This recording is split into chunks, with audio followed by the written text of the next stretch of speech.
கர்த்தராகிய இயேசு கிறிஸ்துவின் பரிசுத்த நாமம் மகிமைப்படுவதாக. இன்றைக்கான வேத பகுதி யோசுவாவின் புஸ்தகம் 9 மற்றும் 10 அதிகாரம் வாசிக்க கேட்போம்.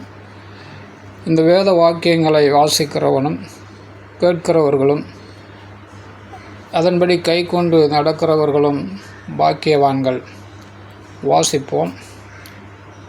யோர்தானுக்கு இப்புறத்தில் மலைகளிலும் பள்ளத்தாக்குகளிலும் லீபனோனுக்கு எதிரான பெரிய சமுத்திரத்தின் கரையோரம் எங்கும் உள்ள ஏத்தியரும் எமோரியரும் கானானியரும் பெருசியரும் ஏவியரும் எபூசியருமானவர்களுடைய சகல ராஜாக்களும் அதை கேள்விப்பட்டபோது அவர்கள் ஒருமனப்பட்டு யோசுவாவோடும் இஸ்ரவேலரோடும் யுத்தம் பண்ண ஏகமாய் கூடினார்கள்.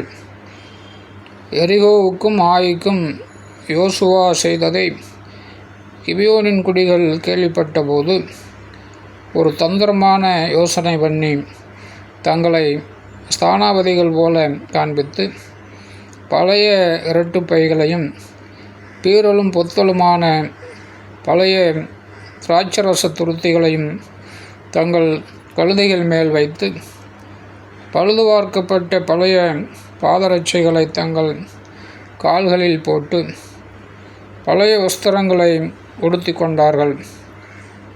வழிக்கு அவர்கள் கொண்டு போன அப்பமெல்லாம் உலர்ந்ததும் பூசணம் பூத்ததுமாய் இருந்தது. அவர்கள் கில்காலில் இருக்கிற பாளையத்துக்கு யோசுவாவினிடத்தில் போய் அவனையும் இஸ்ரவேல் மனுஷரையும் நோக்கி, நாங்கள் தூர தேசத்திலிருந்து வந்தவர்கள், எங்களோட உடன்படிக்கை பண்ணுங்கள் என்றார்கள். அப்பொழுது இஸ்ரவேல் மனுஷர் அந்த ஏவியரை நோக்கி, நீங்கள் எங்கள் நடுவில் குடியிருக்கிறவர்களாக்கும், நாங்கள் எப்படி உங்களோட உடன்படிக்கை பண்ணலாம் என்றார்கள். அவர்கள் யோசுவாவை நோக்கி, நாங்கள் உமக்கு அடிமைகள் என்றார்கள். அதற்கு யோசுவா, நீங்கள் யார், எங்கே இருந்து வந்தீர்கள் என்று கேட்டான்.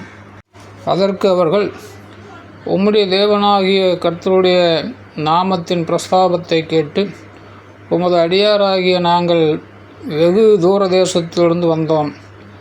அவருடைய கீர்த்தியையும் அவர் எகிப்தில் செய்த யாவையும் அவர் எஸ்போனின் ராஜாவாகிய சீகோனும் அஸ்தரோத்தில் இருந்த பாசானின் ராஜாவாகிய ஓகும் என்கிற யோர்தானுக்கு அப்புறத்தில் இருந்த எமோரியரின் 2 ராஜாக்களுக்கும் செய்த யாவையும் கேள்விப்பட்டோம்.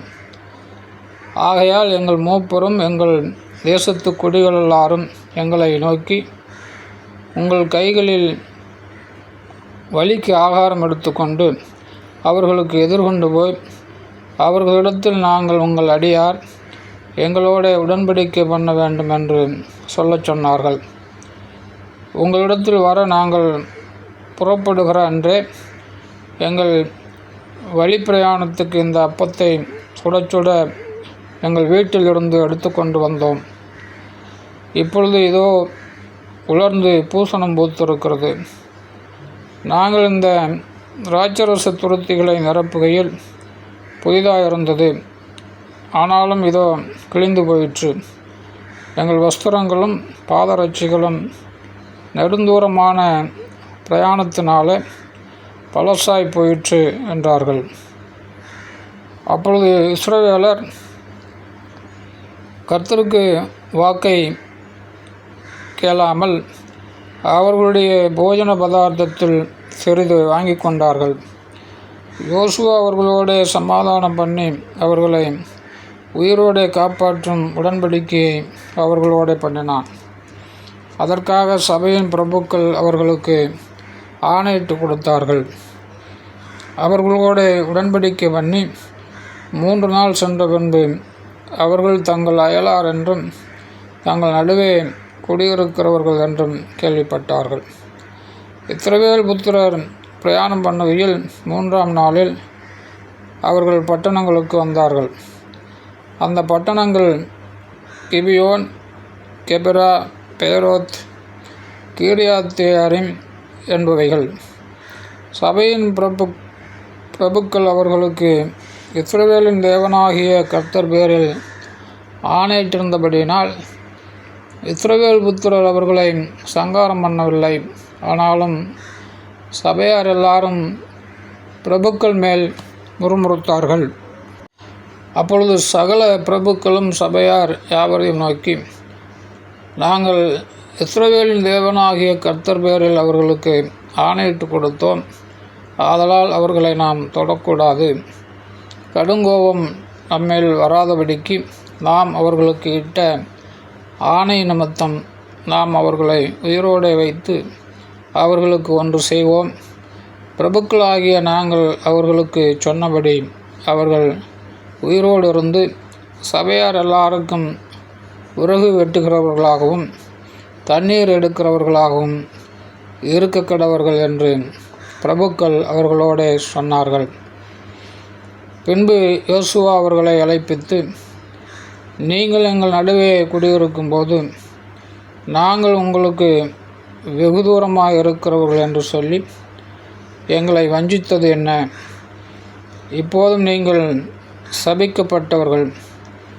என் தேவனுடைய ஆலயத்துக்கு விறகு வெட்டுகிறவர்களும் தண்ணீர் எடுக்கிறவர்களுமான பணிவிடைக்காரராயிருப்பீர்கள்.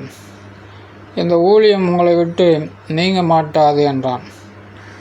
அவர்கள் யோசுவாவுக்கு பிரதியுத்தரமாக, தேசத்தை எல்லாம் உங்களுக்கு ஒப்பு கொடுக்கவும் தேசத்தின் குடிகளை எல்லாம் உங்களுக்கு முன்பாக அழிக்கவும் உம்முடைய தேவனாகிய கர்த்தர் தமது தாசனாகிய மோசேக்கு கட்டளையிட்டது உமது அடியாருக்கு நிச்சயமாகவே அறிவிக்கப்பட்டதனால் நாங்கள் எங்கள் ஜீவன் நிமித்தம் உங்களுக்கு மிகவும் பயந்து இந்த காரியத்தை செய்தோம். இப்போதும் இதோ உமது கையில் இருக்கிறோம். உம்முடைய பார்வைக்கு நன்மையும் நியாயமுமாய் தோன்றுகிறபடி எங்களுக்கு செய்யும் என்றார்கள். அப்படியே யோசுவா அவர்களுக்கு செய்து இஸ்ரவேல் புத்திரர் அவர்களை கொன்று போடாதபடிக்கு அவர்களை இவர்கள் கைக்கு தப்புவித்தான். நாள் மட்டும் இருக்கிறபடியே அந்நாளில் அவர்களை சபைக்கும் கர்த்தர் தெரிந்து கொள்ளும் இடத்தில் இருக்கும் அவருடைய பலிபீடத்துக்கும் விறகு வெட்டுகிறவர்களாகவும் தண்ணீர் எடுக்கிறவர்களுமா ஆக்கினான். ஆமேன். 10ஆம் அதிகாரம். யோசுவா ஆயியை பிடித்து சங்காரம் பண்ணி எரிகோவுக்கும் அதன் ராஜாவுக்கும் செய்தபடி ஆயிக்கும் அதன் ராஜாவுக்கும் செய்ததையும், கிபியோனின் குடிகள் இஸ்ரவேலோட சமாதானம் பண்ணி அவர்களுக்குள் வாசமாக இருக்கிறதையும் எருசலேமின் ராஜாவாகிய அதோனிசேதேக் கேள்விப்பட்ட போது, கிபியோன் ராஜதானி பட்டணங்களில் ஒன்றைப்போல் பெரிய பட்டணமும் ஆயியை பார்க்கலும் பெரிதுமாக இருந்தபடினாலும் அதன் மனுஷர் எல்லாரும் பலசாலிகளாக இருந்தபடினாலும் மிகவும் பயந்தார்கள்.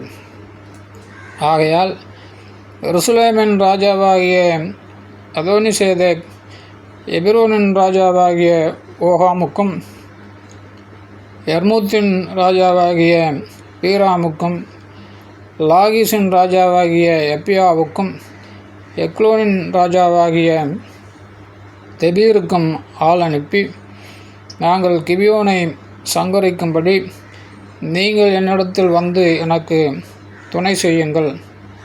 அவர்கள் யோசுவாவோடும் இஸ்ரவேல் புத்திரரோடும் சமாதானம் பண்ணினார்கள் என்று சொல்லி அனுப்பினான். அப்படியே எருசலேமின் ராஜா, எபிரோனின் ராஜா, யர்மூத்தின் ராஜா, லாகீசின் ராஜா, எக்லோனின் ராஜா என்கிற எமோரியரின் 5 ராஜாக்களும் கூடிக்கொண்டு அவர்களும் அவர்களுடைய எல்லா சேனைகளும் போய் கிபியோனுக்கு முன்பாக பாளையம் இறங்கி அதன் மேல் யுத்தம் பண்ணினார்கள்.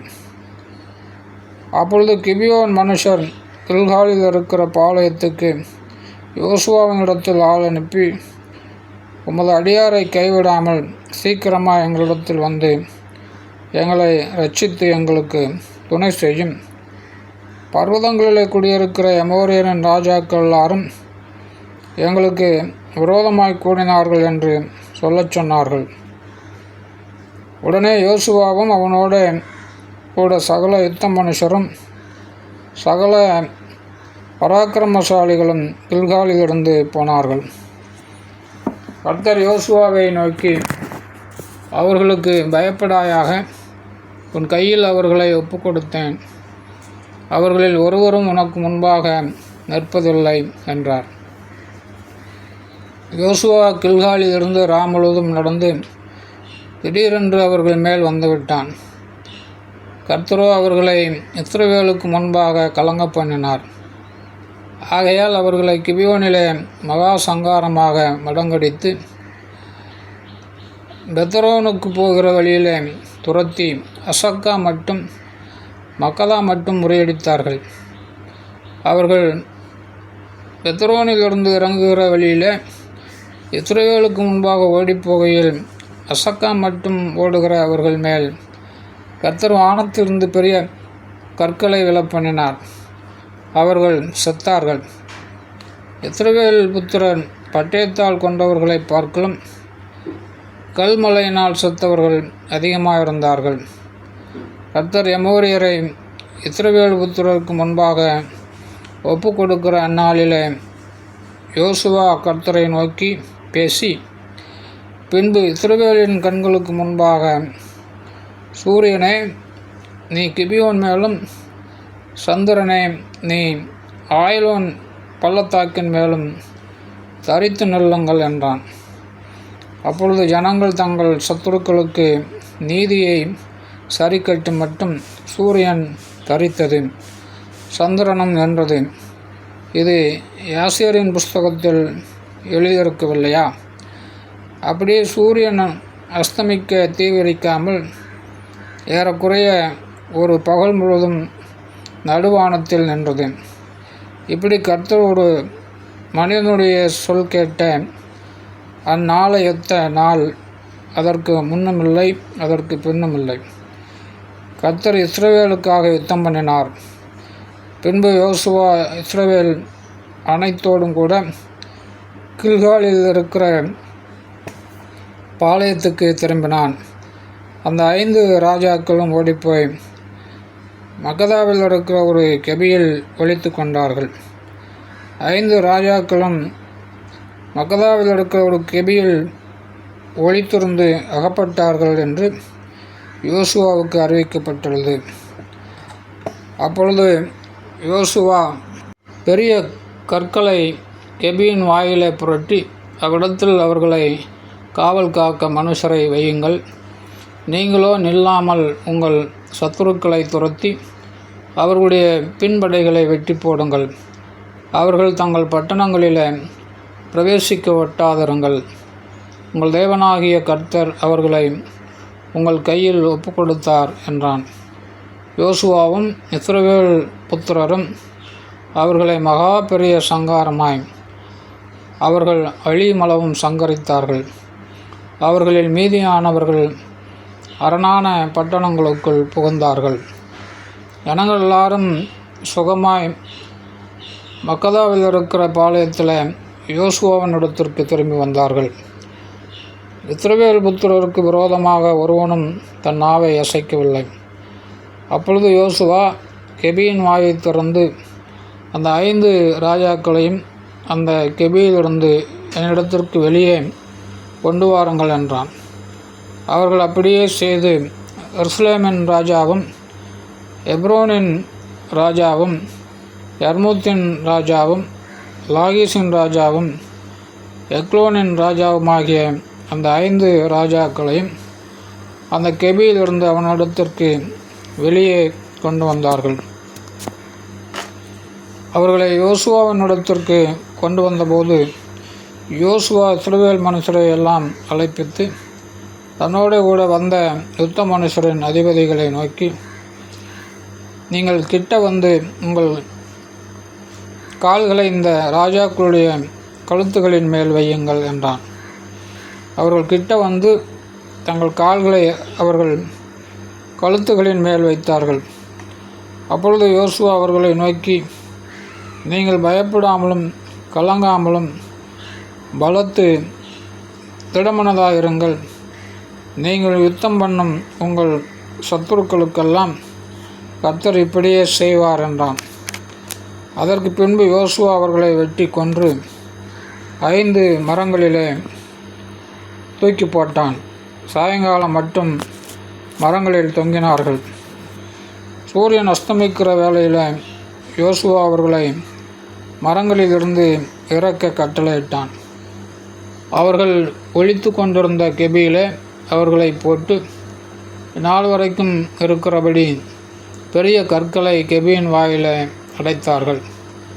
அந்நாளிலே யோசுவா மக்கதாவை பிடித்து அதை பட்டயக்கருக்கினால் அழித்து அதன் ராஜாவையும் அதிலுள்ள மனுஷராகிய சகல நர ஜீவன்களையும் ஒருவரையும் மீதியாக வைக்காமல் சங்காரம் பண்ணி எரிகோவின் ராஜாவுக்கு செய்தது போல மக்கதாவின் ராஜாவுக்கும் செய்தான். மக்கதாவிலிருந்து யோசுவா இஸ்ரவேலர் அனைவரோடும் கூட லிப்னாவுக்கு புறப்பட்டு லிப்னாவின் மேல் யுத்தம் பண்ணினான். கர்த்தர் அதையும் அதன் ராஜாவையும் இஸ்ரவேலின் கையில் ஒப்பு கொடுத்தார். அதையும் அதிலுள்ள சகல நரஜீவன்களையும் ஒருவரையும் அதில் மீதியாக வைக்காமல் பட்டயக்கருக்கினால் அழித்து எரிகோவின் ராஜாவுக்கு செய்தது போல அதன் ராஜாவுக்கும் செய்தான். லிப்னாவிலிருந்து யோசுவா இஸ்ரவேல் அனைத்தோடும் கூட லாகீசுக்கு புறப்பட்டு அதற்கு எதிரே பாளையம் இறங்கி அதன் மேல் யுத்தம் பண்ணினான். கர்த்தர் லாகீசை இஸ்ரவேலின் கையில் ஒப்பு கொடுத்தார். அதை 2ஆம் நாளில் பிடித்து லிப்னாவுக்கு செய்தது போல அதையும் அதில் உள்ள எல்லா நரஜீவன்களையும் பட்டயக்கருக்கினால் அழித்தான். அப்பொழுது கேசேரின் ராஜாவாகிய ஓராம் லாகீசுக்கு துணை செய்யும்படி வந்தான். யோசுவா அவனையும் அவன் ஜனத்தையும் ஒருவனும் மீதியாக இராதபடிக்கு வெட்டி போட்டான்.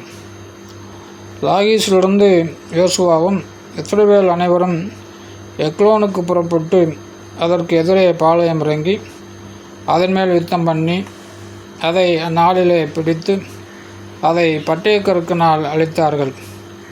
லாகீசுக்கு செய்தது போல அதில் உள்ள சகல நரஜீவன்களையும் அந்நாளிலே தானே சங்காரம் பண்ணினான். பின்பு எக்லோனிலிருந்து யோசுவாவும் இஸ்ரவேலர் அனைவருமாய் எபிரோனுக்கு புறப்பட்டு அதன் மேல் யுத்தம் பண்ணி அதை பிடித்து எக்லோனுக்கு செய்தது போல அதையும் அதன் ராஜாவையும் அதற்கு அடுத்த எல்லா பட்டணங்களையும் அதிலுள்ள சகல நரஜீவன்களையும் ஒருவரையும் மீதியாக வைக்காமல் பட்டயக்கருக்கினால் அழித்தார்கள்.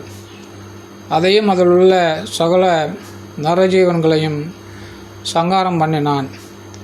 பின்பு யோசுவா இஸ்ரவேலர் அனைவரோடும் கூட தெபீருக்கு திரும்பி போய் அதன் மேல் யுத்தம் பண்ணி அதையும் அதன் ராஜாவையும் அதைச் சேர்ந்த எல்லா பட்டணங்களையும் பிடித்தான். அவைகளை பட்டயக்கருக்கினால் அதிலுள்ள நர ஜீவன்களை எல்லாம் ஒருவரையும் மீதியாக வைக்காமல் சங்காரம் பண்ணினார்கள்.